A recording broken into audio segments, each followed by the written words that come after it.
who are the greatest boxers in the UFC. We're going to go through who I currently think are the greatest boxers in the UFC in no particular order as of October 2024. It's important to remember as well, these picks will be based on purely boxing technique and skill. Obviously, this is MMA, but these fighters do have a boxing heavy style, and these fighters in this video are leagues above the rest of the UFC. The first fighter that I've got for you guys is Sean Tarzan Strickland. Probably the best pure middleweight boxer on the roster currently, has been able to dominantly outbox fighters such as Nassourdine Imavov, Paulo Costa, and most notably Israel Adesanya. He has some of the craziest striking defensive stats in the UFC currently, 61% significant strike defense, and the man rarely backs up. He always goes forward, and he has the cardio to keep a piston-like jab in your face for 5 rounds. I definitely think he deserves to be on this list, just like the next fighter on this list, who is Dustin the Diamond Poirier. Guys, there's not much need for an explanation here. He's a fan favorite of many with his boxing heavy style. Dustin Poirier is a problem for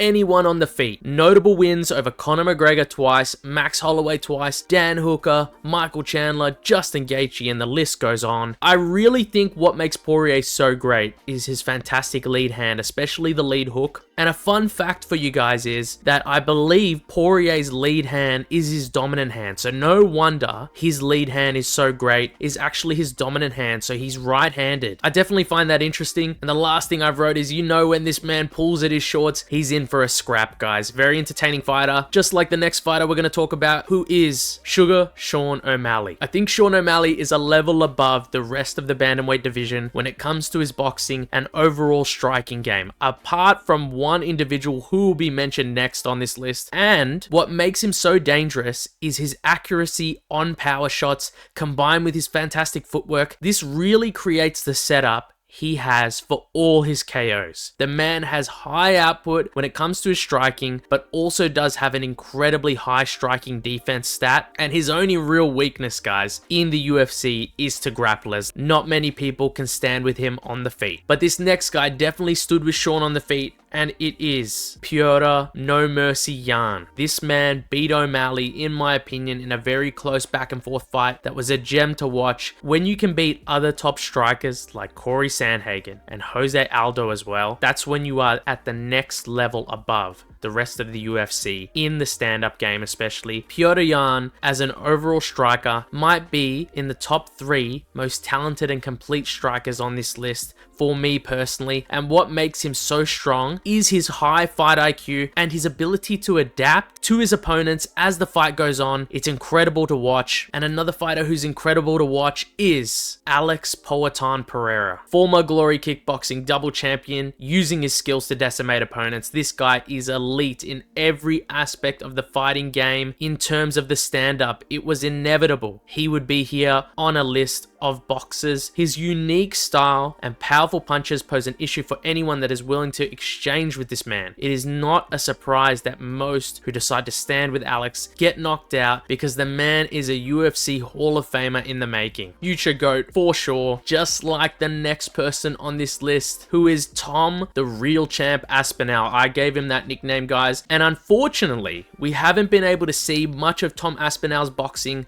since he keeps knocking out all his opponents in the first round. I've watched boxing highlights of Tom Aspinall on top of his UFC highlights, and the man is skilled for his size. He's crazy fast, he moves extremely well, and the guy can absolutely crack you at any given time. He might have one of the best step off or sidestep 1-2s in the game right now, no matter the weight class. Like I said about Pereira, Tom Aspinall is a future GOAT for sure as well. And I do have a consensus that a lot of these heavier weight class guys aren't as skilled as the lower weight class guys, but I think I will be making an exception for Tom Aspinall on this list, since he's really too good to deny at this point. Just like this next guy who's making waves in the welterweight division right now, Jack Della Maddalena. He's probably the most technical and high level boxer in the welterweight division currently. Notable wins over Randy Brown, Kevin Holland, and Gilbert Burns most recently. His ability to put together devastating combinations while attacking the body and head might be some of the most devastating devastating we've seen in the division's history. I personally believe it's between him and Shavkat in terms of being the future of the welterweight division. This guy is no joke. But we're moving on to my favorite fighter of all time, Max blessed Holloway. I'm the best boxer in the UFC, baby. And he may not be far off that, guys. The man is a talent that we have not seen before, with notable wins over literally too many to list on here. He most recently was able to move up a weight class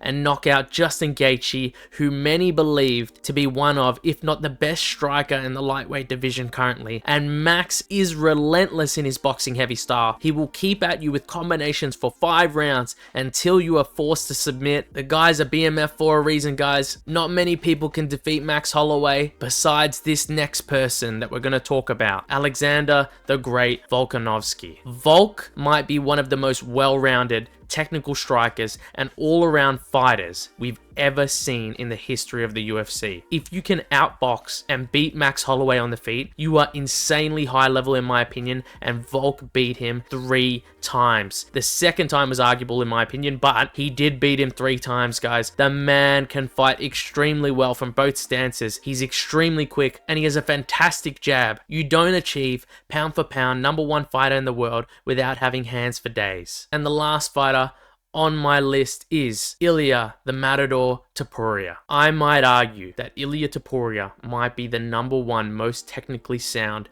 pure boxer in the UFC right now. The man is extremely dangerous with both hands and he's always looking for the finish. His forward pressure, the amount of rotation into his shots, the fluidity in his combinations, all of it is high level quality and textbook boxing technique. You don't KO Volkanovski inside 2 rounds by just having good striking. And one of the craziest things I have to think of right now, he will be fighting Max Holloway this weekend to settle it once and for all. I literally cannot wait for this matchup, guys. I'm a massive Max Holloway fan, so definitely nervous going into this. I'm very keen for this card, guys. The card's stacked from top to bottom. Super excited to watch this one. And as for my honorable mentions, I've put 10 more fighters that I believe are pretty close on this list in terms of pure boxing, but their styles may rely on more kicks, or I believe that some other fighters on this list beat them out for their positions, or some of them are just not currently the best since they're on their latter half of their career currently. So these are my honorable mentions: Israel Adesanya, Corey Sandhagen, Calvin Kattar, Leon Edwards, Justin Gaethje, Jose Aldo, Jeff Neal, Robert Whittaker, Edson Barboza, and Cyril Gane. Thanks for watching the video, guys. Leave a like, comment, and subscribe if you enjoyed it. I enjoyed making this video. I will be posting my predictions video on this fight card tomorrow, so look out for that one. Thanks for watching the video, guys, and see you guys next time.